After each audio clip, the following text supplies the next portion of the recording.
Assalamualaikum warahmatullahi wabarakatuh.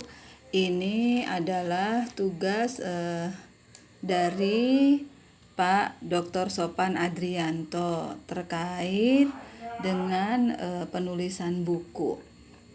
Jadi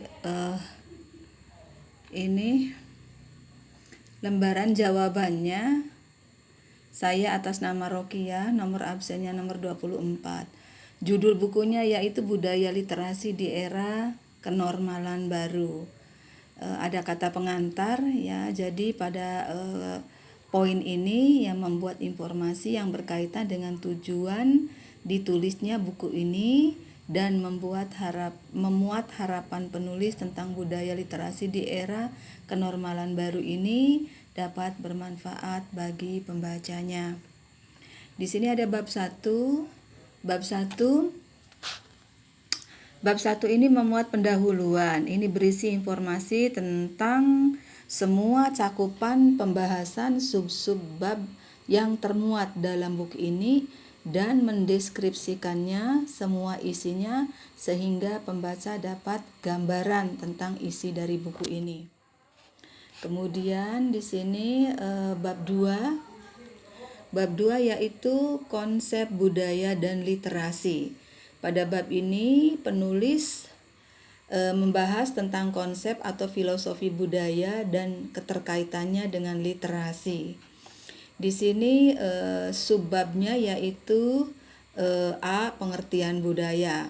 Jadi pada subbab pengertian budaya ini berisi tentang definisi budaya dan berbagai pendapatnya menurut para pakar budaya. Yang berikutnya yaitu masih subbab 2 atau B. Pengertian literasi. Pada subbab ini penulis akan memberikan pemahaman sesuai dengan definisi berdasarkan literatur yang ada. Yang berikutnya yaitu pengertian masih subbab 3 atau C. Pengertian era kenormalan baru. Pada subbab ini membahas tentang pengertian dan era kenormalan baru berdasarkan definisi yang sesuai dengan literatur yang ada. Yang berikutnya yaitu bab 3, mewabahnya virus COVID-19. Pada bab ini memuat dan membahas tentang mewabahnya virus COVID-19 baik secara nasional maupun secara global dan sebab serta akibat serta efek dan dampak dari mewabahnya virus tersebut. Di sini ada dua subbab dari bab 3 itu. Yang pertama yaitu masa pandemi. Di subbab ini membahas tentang kondisi masa selama berlangsungnya masa-masa kritis dari wabah virus tersebut. Kemudian pada yang B masih subbab yang kedua atau B, masa pandemi, masa pasca pandemi. Pada bab ini menjelaskan tentang kondisi sudah berlalunya masa kritis dari virus tersebut. Yang berikutnya yaitu bab keempat, intervensi pemerintah. Bab ini membahas tentang upaya-upaya yang sudah dilakukan oleh pemerintah dalam menanggulangi musibah virus tersebut. Subbabnya yaitu kebijakan pemerintah. Di sini akan membahas tentang regulasi dan kebijakan pemerintah dalam menangani masalah virus ini. Yang berikutnya, subbab berikutnya yaitu social distancing. Membahas tentang apa itu social distancing, apa tujuannya dan manfaatnya bagi masyarakat. Kenapa pemerintah menganjurkan social distancing? Yang berikutnya masih subbab dari bab keempat yaitu social distancing, yaitu membahas tentang apa itu physical distancing, apa tujuannya, serta manfaatnya apa bagi masyarakat, kenapa pemerintah menganjurkan social distancing. Yang berikutnya yaitu bab 5, masa era kenormalan baru. Pada bab ini membahas tentang kondisi di mana masyarakat sudah melewati masa kritis pandemi dan mempersiapkan diri dengan kondisi-kondisi yang baru dengan munculnya perubahan-perubahan lingkungan dan kebiasaan-kebiasaan baru dan regulasi yang diluncurkan oleh pemerintah terkait tatanan baru di masyarakat. Subbabnya yaitu ada 3 di sini. Yang pertama kebijakan pemerintah, yaitu membahas tentang kebijakan-kebijakan pemerintah terkait upaya pemulihan di segala sektor setelah melewati masa kritis pandemi. Subbab yang berikutnya yaitu B atau 2, perubahan sosiokultural masyarakat.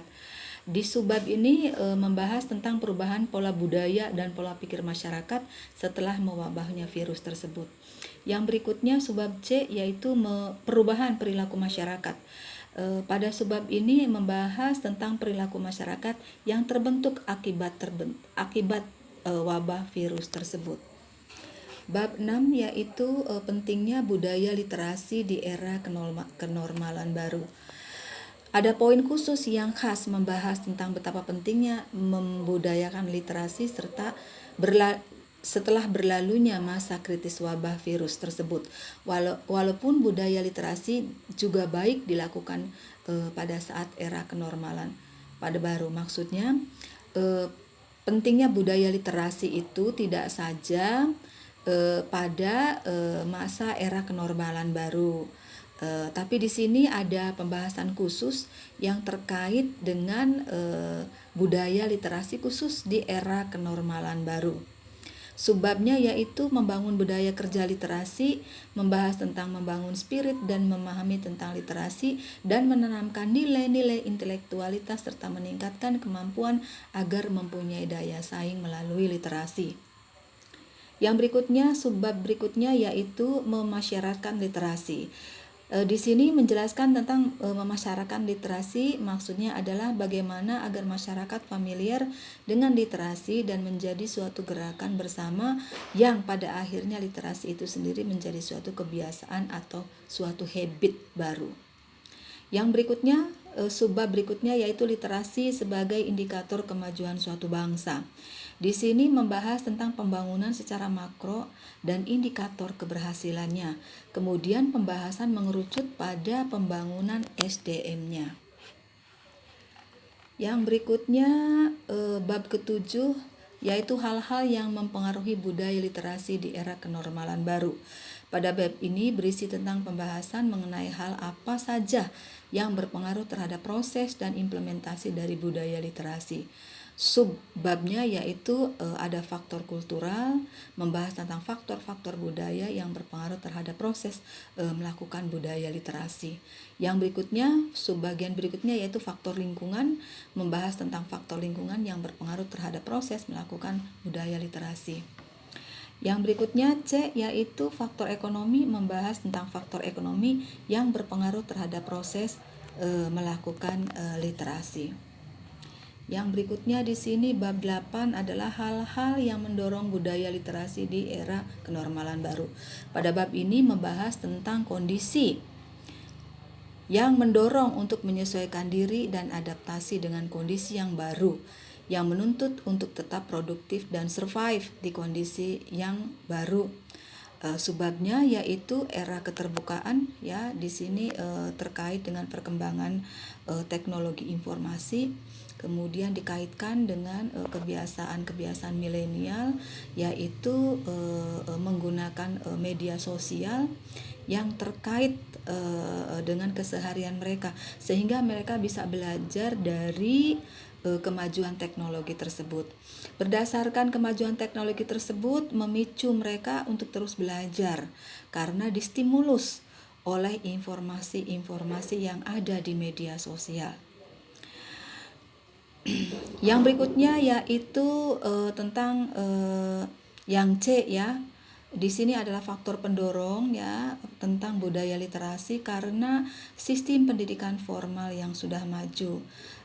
Nanti membahas tentang sistem pendidikan Indonesia yang sudah maju beserta dengan instrumen-instrumen pendidikannya yang sudah dijalankan oleh Kemendikbud. Yang berikutnya bab 9 adalah pendekatan budaya. Untuk memasyaratkan kebiasaan baru maka perlu kebiasaan dengan stakeholder yang terkait. Untuk memasyarakatkan kebiasaan baru maka perlu kerjasama dengan stakeholder yang terkait. Subbabnya yaitu di sini ada 3, yaitu pertama tokoh masyarakat, yang kedua tokoh agama, yang ketiga adalah tokoh adat. Yang pertama yaitu kerjasama dengan tokoh masyarakat. Peran dari tokoh masyarakat ini sangat penting sekali, mengingat masyarakat Indonesia adalah penganut sistem figur atau sosok yang dihormati karena dianggapnya mempunyai karisma dan dihormati. Sehingga diharapkan dari tokoh masyarakat itu mampu menjadi role model untuk melakukan atau untuk menjalankan budaya inovasi. Peran tokoh agama, pendekatan agama juga tidak kalah pentingnya. Hal ini diharapkan mendapat penguatan-penguatan yang menggunakan pendekatan-pendekatan rohani dan religius.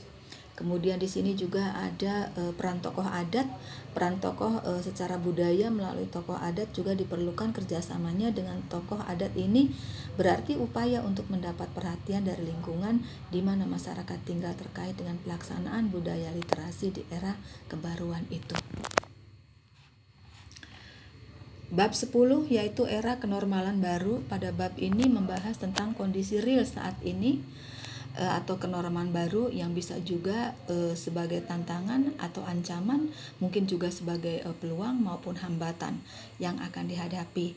Sehingga di sini subbabnya ada 4, yaitu era kenormalan baru sebagai tantangan, yaitu tantangan yang baru muncul di era kenormalan baru harus dihadapi untuk mampu beradaptasi dengan kondisi kebaruannya.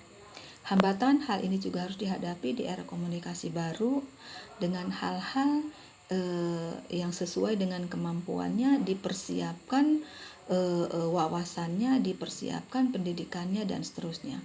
Peluang, bagaimana cara memanfaatkan peluang untuk mencapai budaya literasi di era kenormalan baru. Ada banyak peluang, tetapi kita harus cerdas memilih dan memilahnya. Ancaman, mengidentifikasi ancaman apa saja yang timbul di era kenormalan baru ini terkait dengan budaya literasi. Tentunya ada banyak masalah, tidak semudah itu ya untuk menanamkan budaya inovasi. Oleh karena itu dengan pembahasan-pembahasan di buku ini, mudah-mudahan semuanya bisa memberi kontribusi terhadap bagaimana melakukan budaya literasi di era kebaruan ini. Itu saja mungkin dari saya ya. Kemudian ini adalah daftar pustakanya.